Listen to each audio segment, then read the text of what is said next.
마태복음 12장 34절을 찾겠습니다.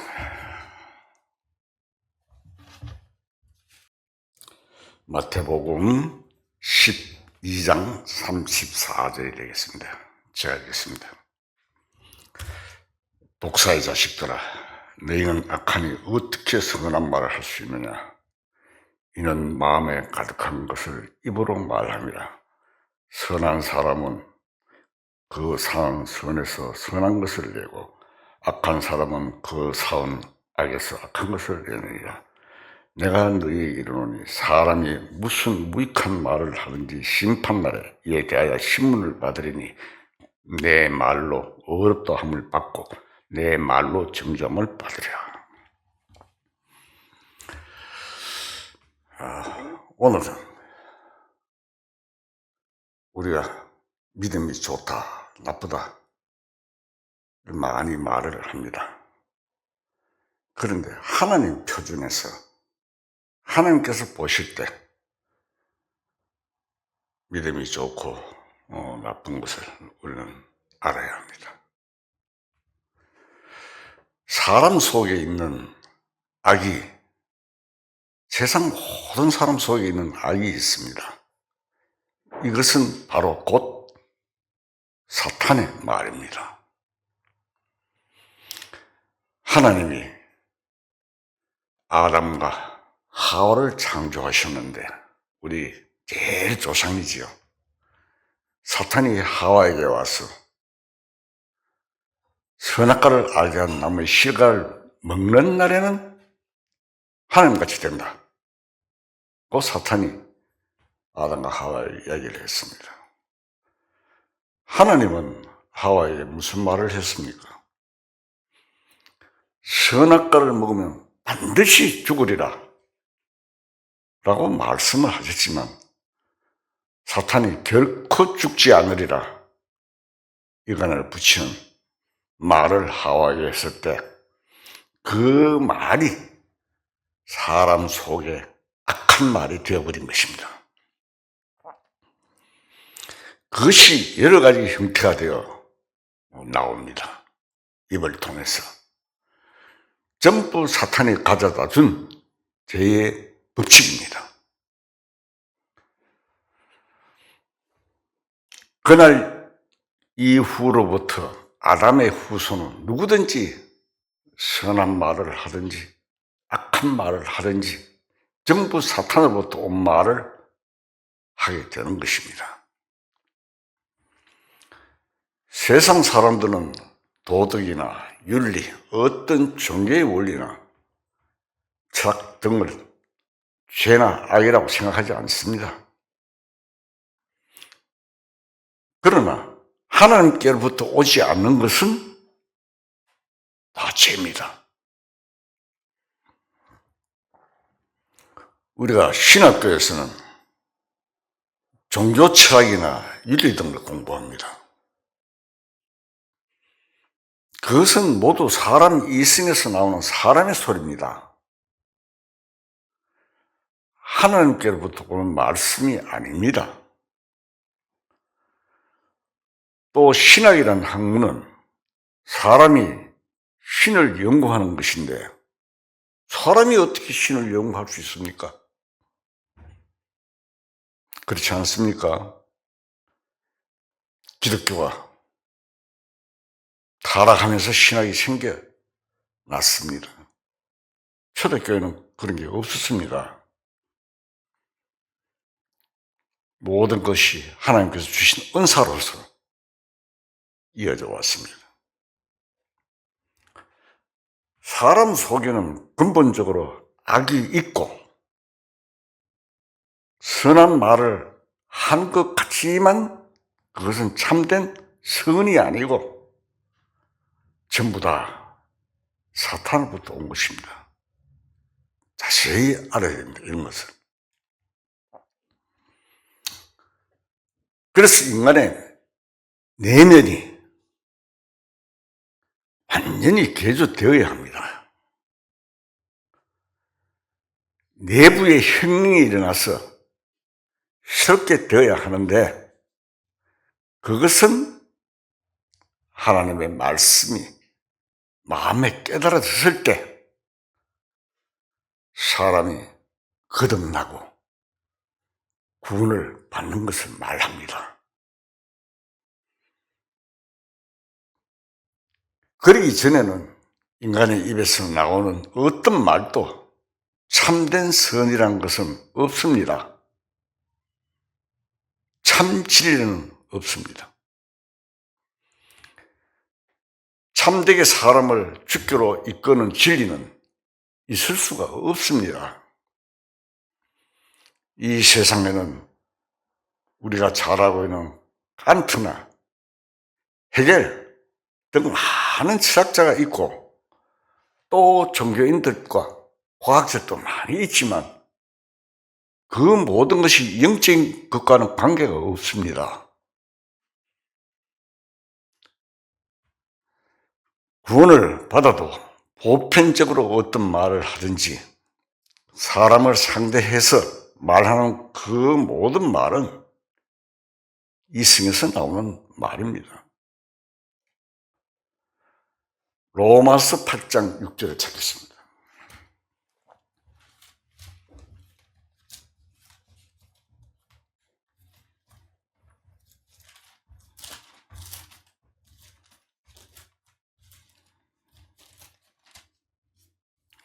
로마서 8장 6절. 자, 읽겠습니다. 육신의 생각은 사망이요 영의 생각은 생명과 평안이니라.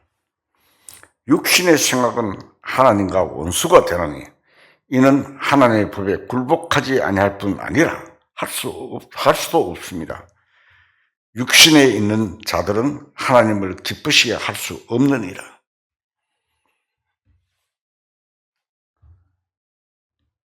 육신에 있는 자들은 하나님을 기쁘게 할 수 없다고 못 받고 있습니다. 육신의 생각은 사망이고 영의 생각은 생명과 평안이라. 육신에서 나오는 말은 아무리 선한 말이라도 아무리 진리인 것 같아도 하나님을 도전하는 것이지 하나님을 기쁘시게 할 수 없습니다. 육신의 소리는 죽음을 가져오는 것이지 생명을 가져올 수는 없습니다. 그렇기 때문에 우리가 구원받은 이후에도 어떻게 하면은 내 육신의 소리를 적게 하고 내 육신의 활동과 생각을 줄여가고 하나님의 말씀에 의해서 우러나오는 말과 행동을 할 수 있을까 하는 것이 신앙생활의 한 가슴입니다. 믿음이 좋다, 나쁘다, 믿음이 자랐다, 자라지 못했다 하는 표준이 바로 그것을 말합니다. 육신에는 사탄의 말이 깃들어 있습니다. 그러나 영 안에는 하나님의 말씀이 머물러 있습니다. 그 영의 생각은 생명과 평안입니다. 그러므로 육신의 생각과 영의 생각이 항상 갈등을 일으키고 있습니다. 여러분 내면을 한번 자세히 들여다보세요. 이 성경 말씀입니다. 그 모든 사람도 육신의 생각에 지배를 받습니다. 그렇기 때문에 악한 사람을 상대하면 악이 나오고 자기와 의견이 맞지 않으면 기분이 나쁘게 됩니다. 그렇지 않습니까? 원수 같은 사람에게 선한 말이 나오기 어렵고 감사한 생각이 나오기 어렵습니다. 내 육신 안에는 아직도 옛 것이 머물러 있기 때문입니다. 우리의 인생은 무상하다는 것, 잠시 동안 살다가 사라져버릴 무가치한 것임을 발견하게 되는 것입니다. 예수님은 바리새인을 향해서 독사의 자식들아, 너희는 악하니 어떻게 선한 말을 할 수 있느냐? 라고 말씀하셨습니다. 마음이 악으로 가득 차 있기 때문에 입을 열면 악이 흘러나오는 것입니다. 이 악한 사람을 악하게 만들고 불행하게 만듭니다. 그 근본적으로 이 악은 인간의 어떤 노력으로 없어지는 것이 아닙니다. 우리가 죄를 짓지 않으려고 얼마나 노력합니까? 우리가 화를 안 내려고 얼마나 노력합니까? 어떤 때는 내 입까지도 화내는 말이 나오다가도 그 말을 꾹 참습니다. 그런 적이 여러분 없습니까?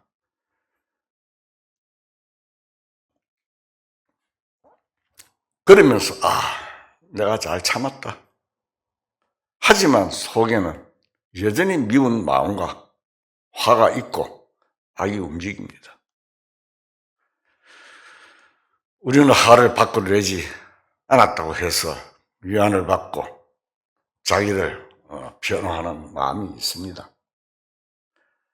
시편 39편 5절을 찾겠습니다.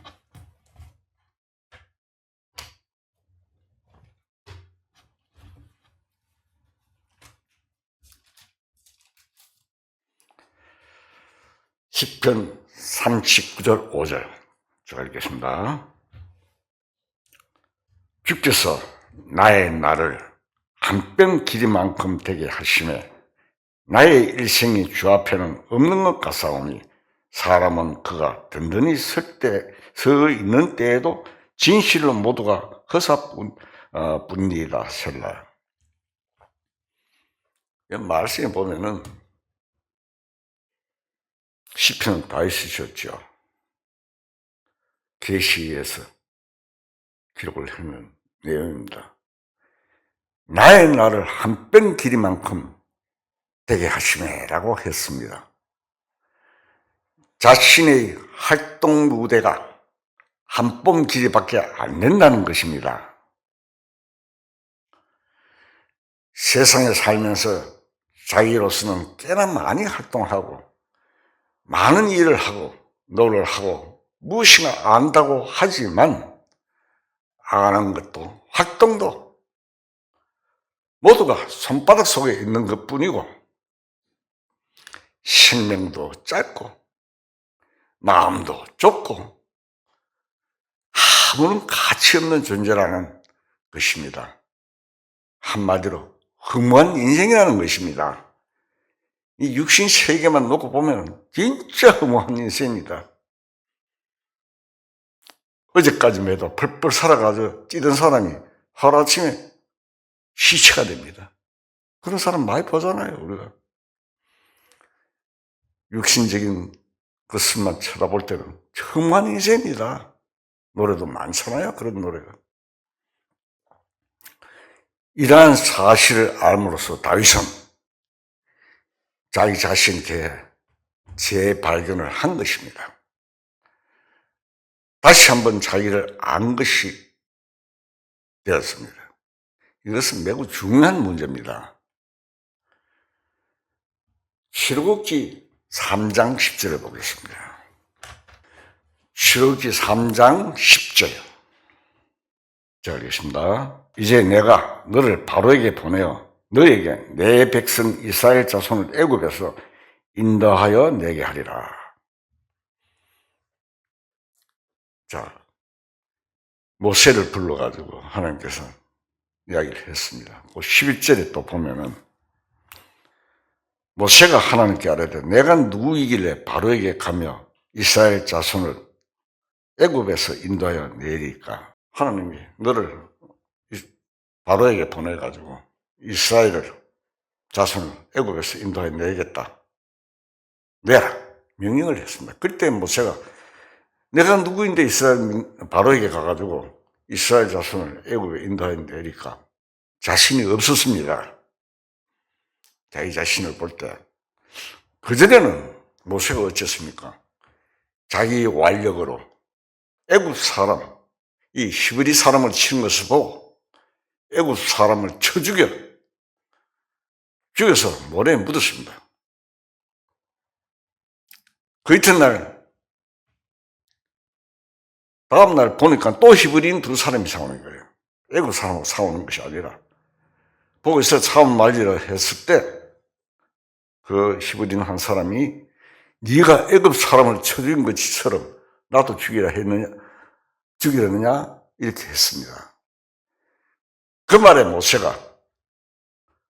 때문에 모세가 애굽인을 죽인 사실이 폭로되어 가지고 바로왕이 모세를 죽이려고 했습니다. 그러자 모세가 도망쳤습니다. 그 2장 12절 한번 봅시다.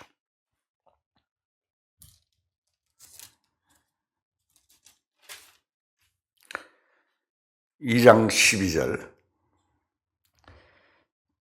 좌우를 살펴 사람이 없음을 보고 그 애굽 사람을 쳐 죽여 모래 속에 감추니라. 이튿날 다시 나아가 두 히브리 사람이 서로 싸우는지라.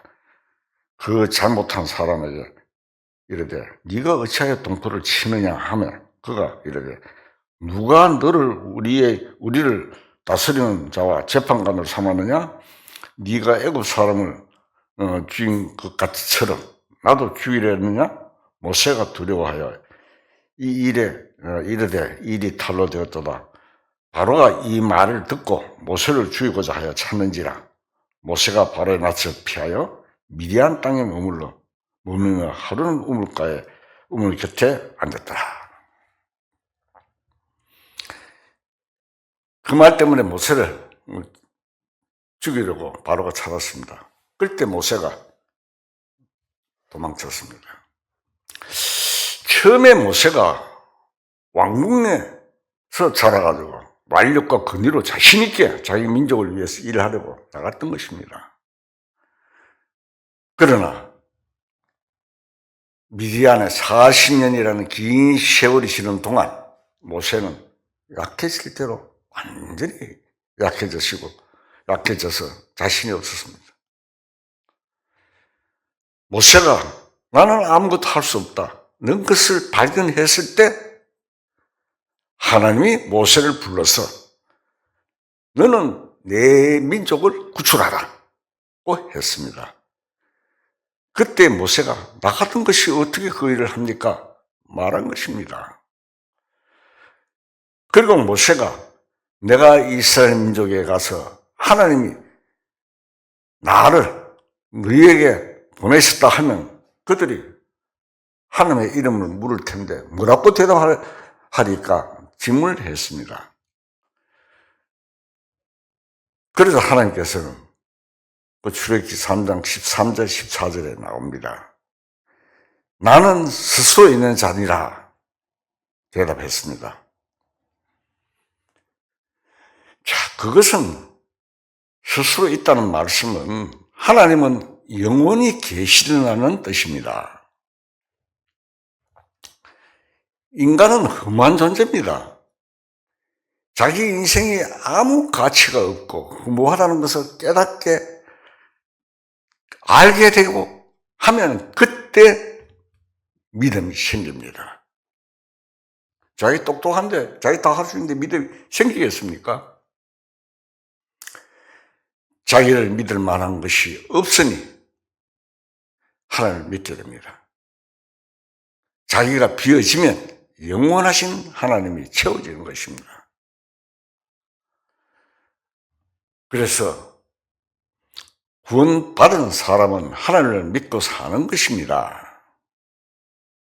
나는 아무런 가치가 없고 힘도 없고 죽은 인생이라는 것을 알면 알수록 하나님이 그에게 나타나시고 그 안에서 하나님이 일하신다는 것입니다.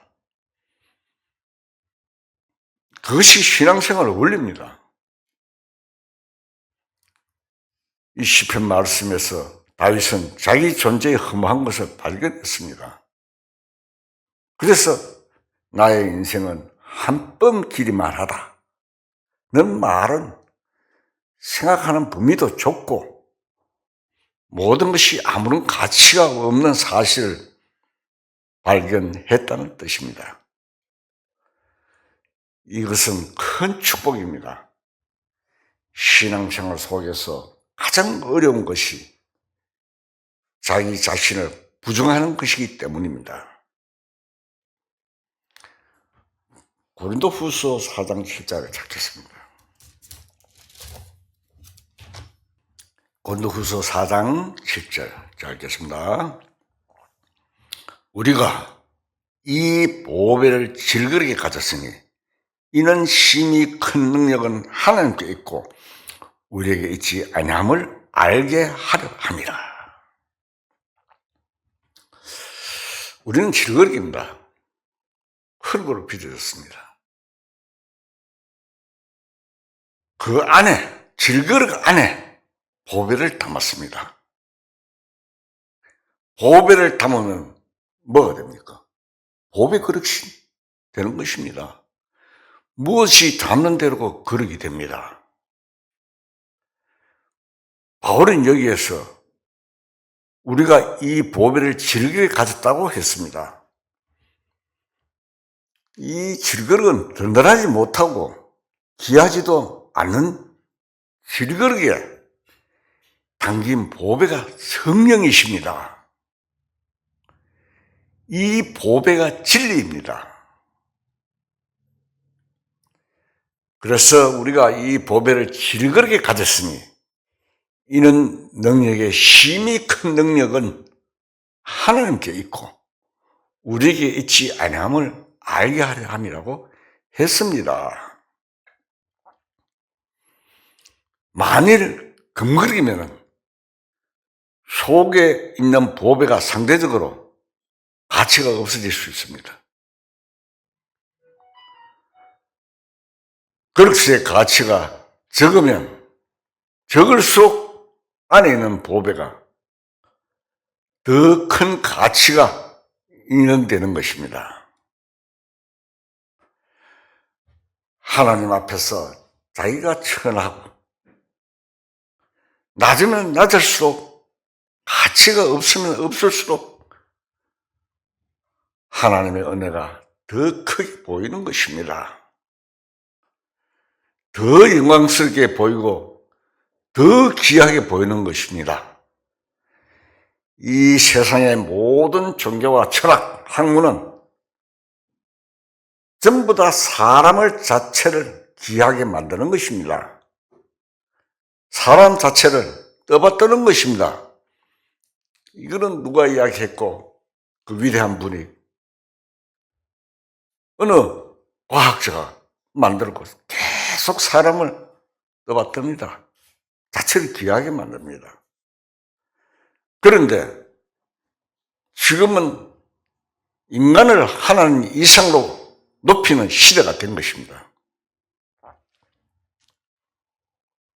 사탄은 인간을 하나님 이상으로 높여놓았습니다. 그리하여 하나님을 점점 깎아내리고 하나님의 권위를 무시하고 하나님의 영광을 가로막는 사상이 생겨나고 있는 것입니다.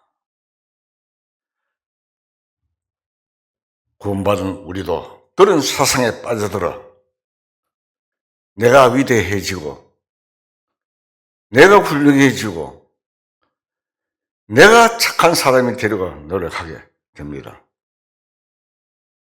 그러면 그럴수록 주님의 은혜가 가려워져 버립니다. 이 보배가 보배로서 나타나려면 질그릇이 깨져버려야 합니다. 이 질그릇 속에 보배가 있는데 이 질그릇이 보배를 막고 있습니다. 사사기에 보면은 기돈 용사 군사들이 항아리 속에 등불을 숨기고 있는 내용이 있습니다. 사사기 7장 19절을 찾겠습니다. 7장 19절. 자, 읽겠습니다. 기드온과 그와 함께한 100명이 이경 초에 진영 근처에 이른즉 바로 파수꾼을 교대할 때라 그들이 나팔을 불며 손에 가졌던 항아리를 부수니라. 세대가 나팔을 불며 항아리를 부수고 왼손에 횃불을 들고 오른손에 나팔을 들어 불며 외치게 돼 여호와와 기드온이 칼이다 하고 그랬습니다. 세 편으로 나눴다 얘기됐죠. 여기 보면은 세대가 나팔을 불며 그 항아리를 횃불을 감춰 들면서 갑자기 항아리를 부수고 빛을 내니까 난리 났죠. 기도원 이야기를 한번 또 시간이 있으면 한번 참 우리가 교훈을 받을 내용이 있는데 기도원 300명 군사들은 전부 항아리 하나를 가지고 그 안에 빛을 감추었습니다. 수많은 미디안 군사들이 머문 곳에 밤중에 가서 그 항아리 일제히 부수었습니다. 빛이 한꺼번에 드러난 미디안 군사들이 놀라가지고 자기들 편끼리 서로 죽이는 일이 벌어졌습니다. 한꺼번에 빛이 반사되니까 놀라가지고 서로가 찔러 죽인 것입니다. 이 말씀은 질그릇이 깨어져야만 하나님의 영광이 나타남을 의미합니다.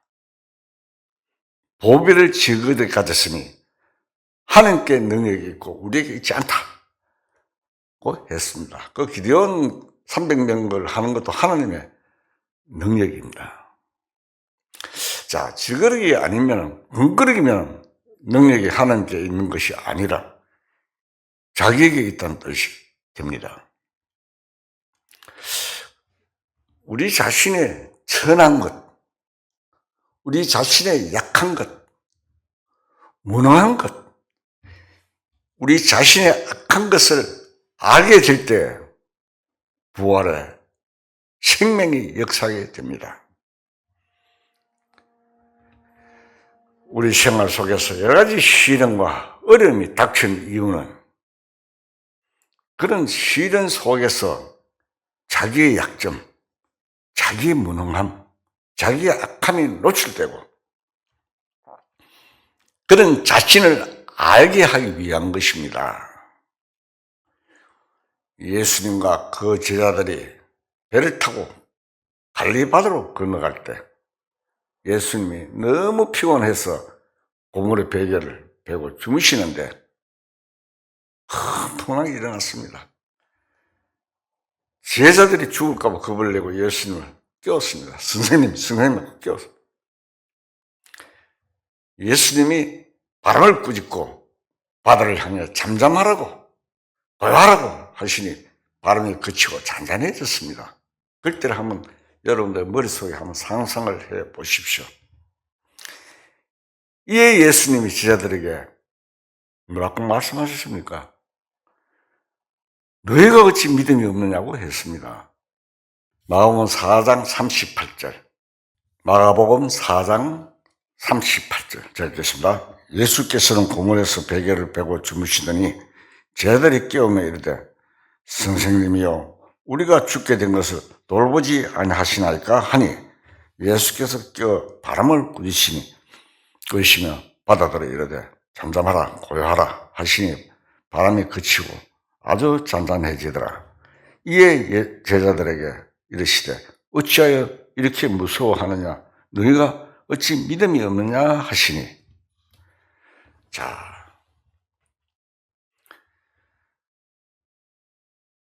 예수님이 능력을 행하신 걸 보고도 제자들이 믿음이 없는 거예요. 순간적으로 육신적으로 판단했을 때 죽을까 겁이 났는 거죠. 그 제자들은 사실 믿음이 없었습니다. 그런 사건이 없었으면은 제자들이 자신은 잘 믿는 사람이라고 생각했을 것입니다. 그 사건을 통해 자기들은 믿음이 없는 인간이라는 것을 알게 되었습니다. 개인에게 찾아오는 작은 문제에도 시달리며 기록할 때 우리의 삶이 죽은 인생이나 마찬가지구나 하는 것을 알게 됩니다. 조금 어려움이 찾아오면 전전긍긍하죠. 그랬을 때 자기를 믿는 것이 못된다는 것을 알고 주님을 믿게 됩니다. 누구든지 자기 약점을 아는 사람이 참으로 주님을 믿는 사람입니다. 이 세상 사람들이 아무리 분주하고 복잡하고 바쁜 세월을 보낸다고 하지만 신문이나 방송에 나타나는 대로 정치, 경제, 사회, 문화면에 얽혀 살아가는 것 뿐입니다. 별로 가치 없는 자기를 매우 가치 있는 것처럼 떠받들고 살아갑니다. 허무한 인생 속에 진리를 채운다면 참으로 좋은 것이 있게 됩니다. 우리가 그림자가 이렇게 비쳤거나 가버리면은 아무것도 없듯이 사람이 이 세상에서 살지만 그림자처럼 없어지게 됩니다. 거기에서 바라볼 수 있는 것은 주님밖에 없습니다. 저도 가끔 그런 생각합니다. 내가 주님을 은혜를 받지 않고 내가 이 세상에 지금 살았으면 어떤 위치에 살았겠나 이런 생각을 해봅니다. 소망도 없고 아무것도 없습니다. 주님밖에 없습니다. 그것이 믿음입니다. 우리가 구원을 받았으면 참 주님을 믿고 사는 생활이 뭔지 자기를 돌아볼 수 있었으면 합니다. 죄 안 지으려고도 노력해보고 참기도 합니다. 그러다가 자기 무가치한 것, 자기는 도저히 할 수 없다는 것을 알게 될 때, 그때 주님만 믿는 믿음이 생겨납니다. 나그네 인생이니 이 세상에서는 영원히 살지 못합니다. 노래도 그런 거 있대요. 100년도 못 살면서 천년같이 산다고 그렇게 사람들이 살고 있다는 이야기입니다. 주님이 우리를 구원해 주셔서 회복되어 사는 날까지 하나님이 맡기신 일을 하다가 하나님이 부르실 때에 감사한 마음으로 하나님께 갈 수 있도록 우리는 해야 할 것입니다. 어떤 죄를 지었다고 해서 마음이 가라앉고 절망에 빠지는 것은 불신앙입니다. 나는 이러이러한 죄를 지은 인간이지만 이것이 회복이 되어서 건강한 상태에서 주님을 섬기다가 갈 수 있도록 해달라는 마음에 간절한 소원이 있어야 하고 또 희망을 가져야 됩니다. 사람을 징계하시고 괴롭게 하시는 자체가 하나님의 본심이 아니라고 했습니다. 예레미야 애가 3장을 찾겠습니다. 예레미야 애가 3장 33절.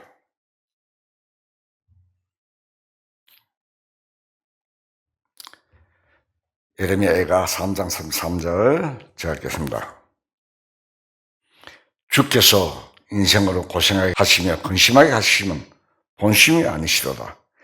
세상에 있는 모든 갇힌 자들을 발로 밟는 것과 지은 자의 얼굴 앞에서 사람의 재판을 굳게 하는 것과 사람의 송사를 우울하게 하는 것은 다 주께서 기쁘게 보시는 것이 아니로다. 주의 명령이 아니면 누가 이것을 능히 말하여 이루게 할 수 있으랴. 하와 복이 지원자의 입으로부터 나오지 아니하느냐. 살아있는 사람은 자기 죄들 때문에 벌을 받나니 어찌 원망하랴. 하나님께 소망을 둔다는 말씀입니다. 사람이 젊을 때 멍에를 매는 것이 좋으니 혼자 앉아서 잠잠할 것은 주께서 그것을 그에게 메우십니다. 말씀이 있습니다. 여러 가지 어려운 직접적인 원인이 옆 사람에게 있고 또 세상에 있고 어떤 물질 문제에 있어도 궁극적으로는 내게 오는 어떤 시련입니다. 이는 주께서 영원하도록 버리시 아니할 것이며 그가 비록 근심하게 하시나 그의 풍부한 인자하심에 따라 긍휼히 여기실 것입니다. 그런 말씀이 있습니다. 주께서 인생으로 고생하게 하시며 근심하게 하시면 본심이 아니시로다 라고 했습니다. 구원받은 사람이면 영원히 버림을 당할 수 없습니다. 당하지 않습니다. 주님이 더 큰 은혜를 주시려고 하는 것이라는 믿음을 가져야 됩니다. 하나님은 긍휼이 풍성하시기 때문에 사람이 근심하고 괴로워하게 하는 것이 하나님의 본심이 아니라는 것입니다. 우리가 혹 어떤 죄를 지었을 때 하시는 그 징계도 하나님의 본심이 아닙니다. 그럼 뭡니까? 사랑이십니다. 부모가 자식을 징계하고 형벌을 낼 때 미워서 합니까? 인간의 육신의 부모도 그렇지 않습니다. 하나님께서는 본심이 아니고 사랑이라는 이 말씀입니다. 우리가 실수로 구원받은 이후에도 큰 죄를 지을 수 있습니다.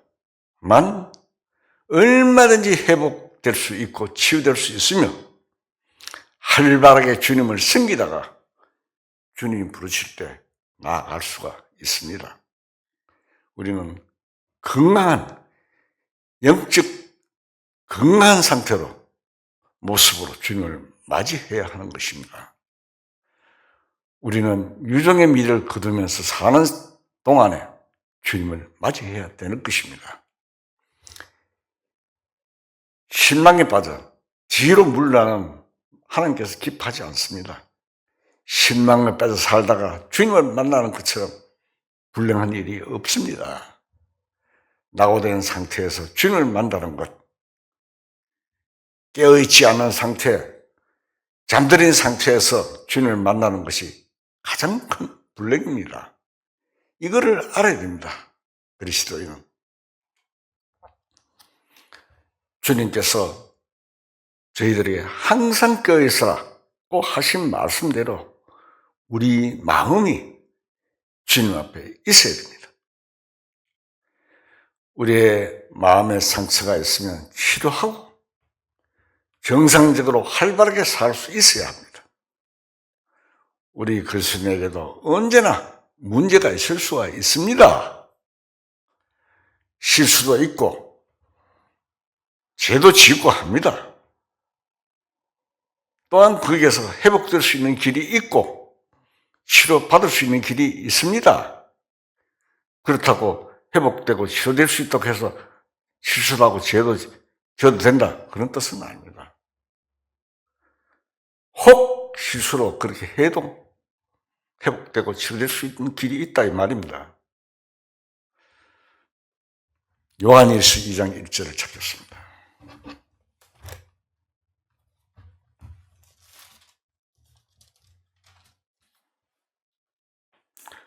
요한일서 2장 1절. 나의 자녀들아, 내가 이것을 너에게 쓰면 너희로 죄를 범하지 않게 하려 함이라. 만일 누가 죄를 범하여도 아버지 앞에서 우리에게 대언자가 있으니 곧 의로우신 예수 그리스도시라. 여러분, 제사함 받았다는 보험 구절만 기억을 합니까? 우리에게 이렇게 확실하게 이중적으로 하나님께서는 다 장치를 마련해 나오십니다. 우리의 대언자가 누굽니까? 의로우신 예수 그리스도입니다. 우리가 부족하고 변변 찾고 실수만 하고 그런 걸 아시기 때문에 우리를 대변해 주시고 계시는 것입니다. 우리가 실수로 죄를 지어도 주님이 대변해 주신다고 했습니다. 그러나 그 대변하시는 주님과 내 마음이 연결되지 않으면 신앙생활을 활발히 할 수가 없습니다. 그런 난 후에도 우리는 생활 환경에 따라 여러 가지 어려움에 부딪힐 때마다 두려운 마음이 일어납니다. 그러한 때 항상 주님을 바라보고 주님을 의지하면 힘을 얻을 수가 있습니다. 태양계 주변에 별들 중에 스스로 빛을 발광하는 발광체는 태양불입니다. 다른 별들이 빛을 발하는 것은 태양의 빛을 반사하여 빛나는 것입니다. 그리스도인들도 주님의 은혜를 힘입으면 밝아집니다. 이사야 50장 10절 찾겠습니다. 자, 읽겠습니다. 너희 중에 여호와를 경외하며 그의 종의 목소리를 청종하는 자가 누구냐? 흑암 중에 행하여 빛이 없는 자라도 여호와의 이름을 의뢰하며 자기 하나님께 의지할지어다. 이 빛은 생명의 빛을 말합니다. 우리 자체에는 빛이 없습니다. 주님의 빛을 우리가 반사하는 역할을 할 뿐입니다. 너희는 세상의 빛이라 마태복음에 주님께서 말씀하셨죠. 하신 말씀, 주님 말씀대로 그리스도인은 주님의 생명의 빛을 세상에 반사하는 빛입니다. 우리는 하나님께로부터의 은혜, 광채를 입고 영원히 부끄럽지 않습니다. 주님의 광채를 입고 나니 미친 채 했을 때 그 부끄러움은 사라져버리고 마음속에 즐거움이 솟는 것입니다. 어떤 사람이 우리가 복음을 깨닫고 제사함을 받고 거듭나서 이야기하면 참 이상하다 하고 좀 미친 사람이 아닌가 이렇게 표현할 수도 있습니다. 우리도 받고 난 후에 구원받기 전에 가졌던 또 부끄러움이 없어졌습니다. 신앙생활의 과정에서 오는 시련과 어려움 가운데서도 주님의 은혜를 힘입으면 부끄럽지 않게 됩니다. 사도행전 26장을 찾겠습니다.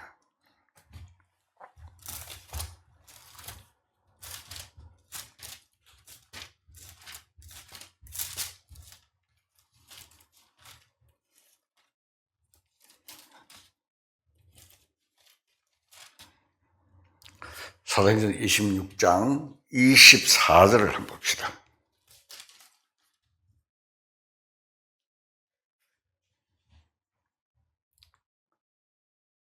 사도행전 26장 24절 읽겠습니다. 바울이 이같이 변명하여 베스도가 크게 소리내어 이르되 바울아 네가 미쳤도다.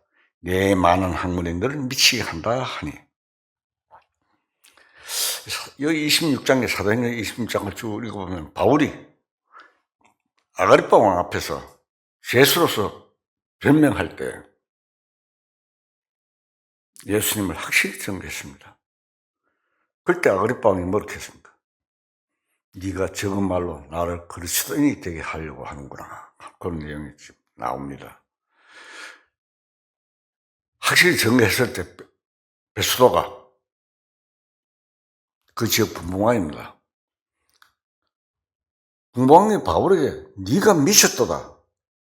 내 많은 학문이 너를 미치게 한다. 고 말했습니다. 그때 바울은 뭐라고 했습니까? 25절에 보면은 26장 25절은 내가 미친 것이 아니요 참되고 온전한 말을 하나이다. 베스도에게 답한 후에 아그리파 왕에게는 당신뿐만 아니라 오늘 내 말을 듣는 모든 사람도 다 이렇게 결박된 것 외에는 나와 같이 되기를 하나님께 원하나이다. 26장 쭉 읽으면 나옵니다. 29절하고 이렇게 말했습니다. 이 아그리파 왕은 우리가 아그리파 왕 그 다음에 베스도하고 나오는데 사람들이 잘 이해를 못해. 왕이 둘 다 왕이니까.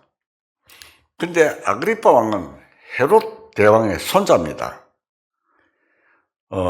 대제사장 임명권을 가지고 있는 사람입니다. 이 사람은 갈릴리와 베레아를 다스렸어요. 다스리고 베스도는 유대와 사마리아를 다스렸습니다. 그래서 그 지역이 조금 다릅니다. 사실 권력은 아그리파가 더 크지요. 헤롯 대왕의 손자니까. 손자고 대제사장 임명권을 요새 뭐 헌재가 대통령도 뭐 파면도 하고 하는데 대제사장 임명권을 가지고 있습니다. 아그리파 왕은 자료 조사를 해보면 나옵니다. 일개 제수가 바울이 여기 앞에서는 제수입니다. 일개 제수가 왕에게 결박된 거 외에 나와 같이 되기를 원한다고 했으니 사람들이 이해를 못하고 베스도처럼 미쳤다고 말할 수도 있습니다. 바울의 내면의 그 엄청난 내용을 사람들이 이해할 수 있습니까? 뭐하죠?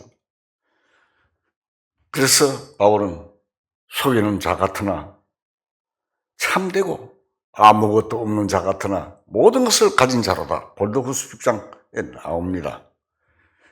말하는 대로 실제로 정상이 아니거나 속이는 것이 아니잖아요. 사실을 말을 해주잖아요. 여기 열왕기하를 보면은 엘리사를 잡기 위해서 많은 군대가 성 주위를 에워싼 것을 엘리사의 종 게하시가 보고 두려워했습니다. 우리가 어찌하리까? 열왕기하 6장 15절로 내용이 나옵니다. 그때 엘리사는 적군보다 더 많은 천군 천사들이 엘리사를 보호하고 있는 것을 볼 수 있도록 게하시의 눈을 열어달라고 하나님께 기도를 했습니다. 엘리사의 기도로 눈이 열린 게하시는 불말로가 불병거가 산에 가득한 것을 보게 됩니다. 열왕기하 6장에 보면 고도 10절에 기록이 되어 있습니다. 시간상에 제가 다 찾지 않겠습니다. 눈이 열리기 전에 게하시는 자기를 지켜주는 하나님의 능력, 하나님의 사자가 함께 한다는 것을 몰랐던 것입니다. 우리에게 믿음이 있으면 우리를 지키고 계시는 하나님의 능력을 영적인 눈으로 볼 수가 있습니다. 어려움이 닥쳐왔을 때 약해지고 두려워지는 것은 영적인 눈이 닫혀 게하시처럼 믿음이 없기 때문입니다. 우리도 하나님의 사자, 주님의 사자가 우리를 둘러치고 계시는 사실을 발견할 수 있어야 할 것입니다. 베드로서 2장 3절 찾겠습니다.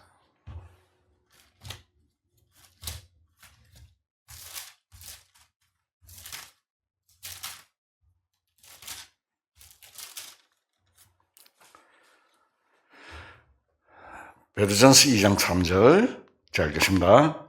너희가 주의 인자하심을 맛보았으면 그리하라. 주의 인자하심은 뭡니까? 주님의 사랑입니다. 영생을 얻은 것은 주님의 사랑을 맛본 것입니다. 신앙생활은 구원받을 때 맛본 주님의 그 사랑을 계속 먹고 사는 생활입니다. 한번 먹고 끝나는 것이 아닙니다. 요한복음 6장에 보면 예수님께서 예수님의 살과 피인 참된 양식과 음료를 먹는 생활, 본 구원받았을 때 맛본 주님의 사랑을 간직하고 그 은혜 속에 사는 삶을 말하는 것입니다. 주님이 죽으신 것은 처리되어야 할 우리 육신 때문임을 아는 것이 곧 십자가의 의미를 깨닫는 것이며 주님의 살과 피를 다시 먹는 것입니다. 더욱 깊이 주님의 은혜 속으로 파고 들어갈 수 있는 길이 무엇입니까? 십자가입니다. 시련과 공경에 빠졌을 때가 주님의 은혜를 알 수 있는 기회입니다. 편안할 때는 오히려 영적인 양식을 먹을 수가 없습니다. 십자가는 목에 건 액세서리가 아닙니다. 죽음을 말합니다. 최고의 형틀이 십자가입니다. 거기에 달려있으신 주님께 감사하면서 그 은혜를 생각하고 살아가야 되는 것입니다. 우리가 베드로전서 5장 8절을 봅시다.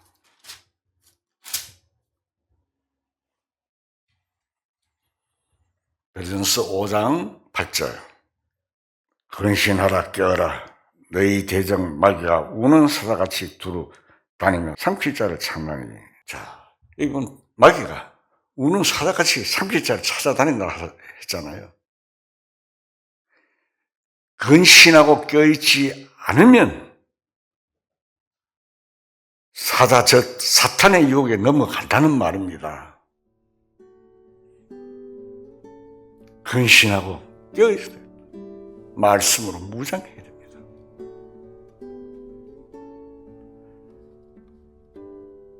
신앙생활에서 어떤 어려움이나 고난이 있을 때 불평하거나 원망하고 하지 않고 참고 이겨나가면 나중에 하나님께 감사할 수 있게 됩니다. 시련을 견뎌냄으로써 하나님의 은혜를 알게 되기 때문입니다. 우리 자신이 부정되는 경험을 했기 때문에 철두철미하게 자기를 인정치 않고 하나님을 자랑하면서 살아가는 우리 그리스도인의 삶을 살아가야 할 것입니다. 다 같이 기도하시겠습니다.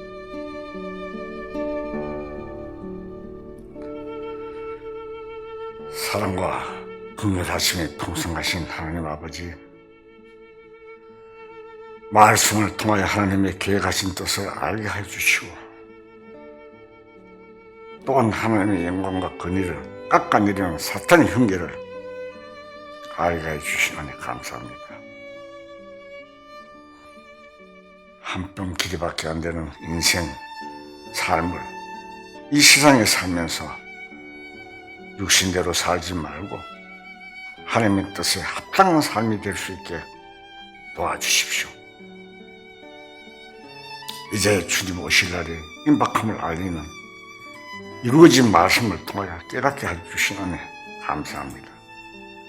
잠시 잠깐 후면 맞이할 축복된 하나님의 나라를 사모하며 시시각각으로 다가오는 시련과 어려움을 잘 이겨낼 수 있게 도와주시옵소서. 모든 말씀 우리 주 예수 그리스도 이름으로 감사하며 기도드리옵나이다. 아멘.